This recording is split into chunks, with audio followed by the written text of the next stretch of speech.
So what do I like in a planner?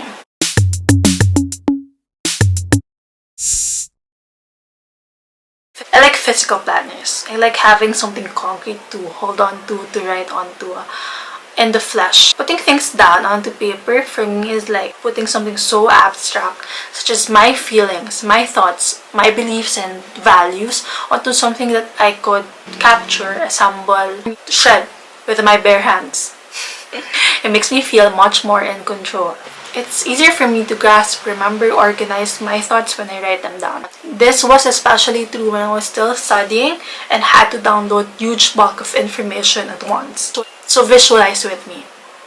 Tip of my pen scratching onto like the first layer of any paper in various scribbling motion that, doesn't really inherently mean anything, but we've assigned meanings to. And when put together or arranged a certain way, becomes even more meaningful.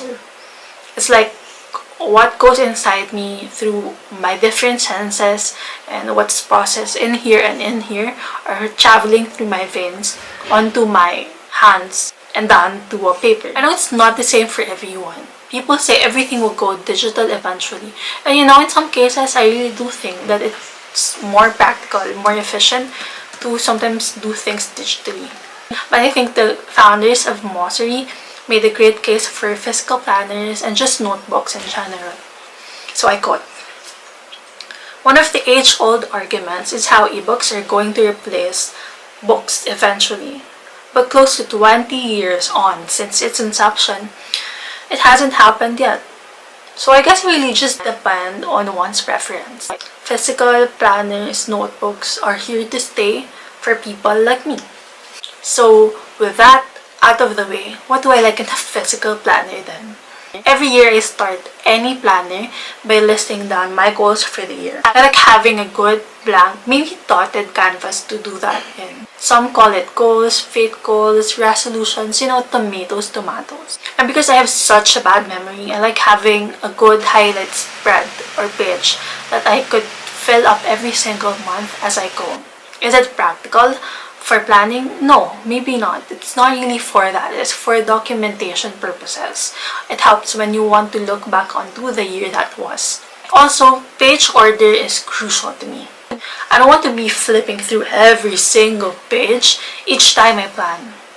So I find that the future log where I could place things, items that are actionable beyond the present month, very essential in any planner.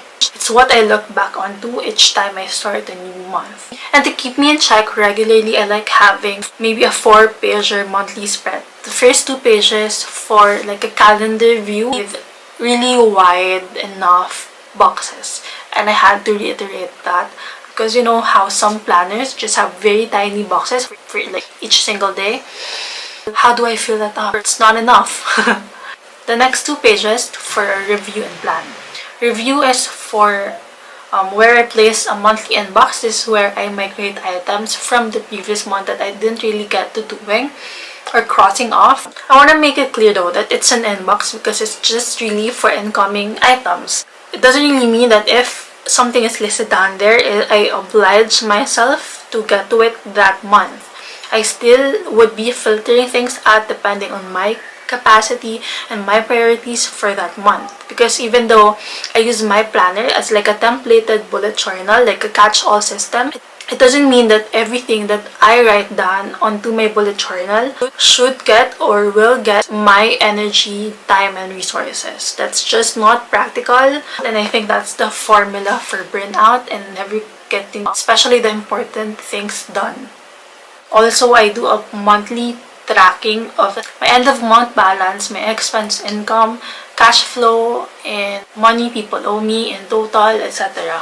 And then one part for planning. This is where I do intention setting for different aspects of my life, such as finances, health and fitness, beauty, my dogs, my career, my side hustles, my relationships, what feels relevant for me at the month. But a non-negotiable for me is a weekly spread with a perfect layout. I don't do daily spreads just because I like having a quick overview of the days of the week. By perfect, I mean it should be a 2-pager, 1 page for like 3 to 4 days, and the next next page for like the rest of the week and maybe a good notes page. I don't like having one page for the week and another for notes because I'm very structured on when I want things done, so my notes are the same way. Also, weekends should not be sharing one single space because weekends can get pretty loaded too.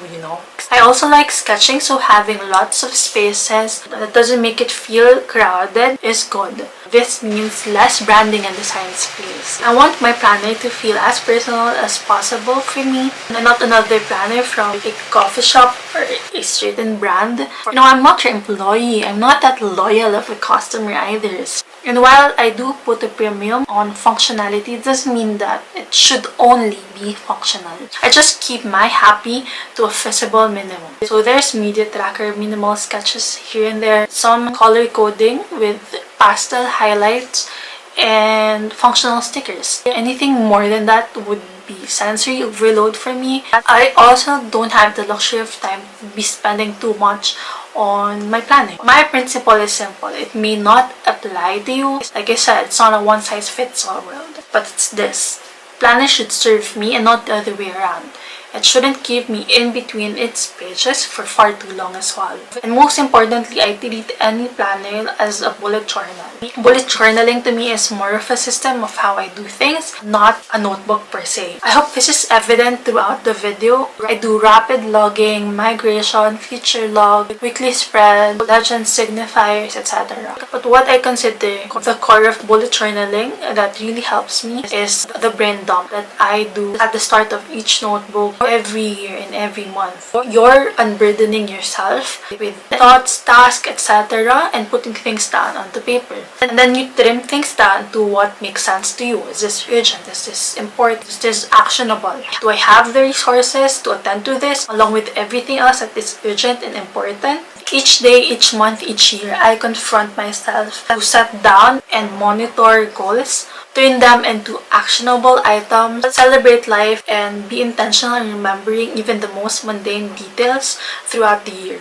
Because some seemingly mundane details, ordinary days, could end up changing my life. And even if they don't, my days make up my weeks, make up my months, make up my years, make up my life. I think it won't hurt to document a little.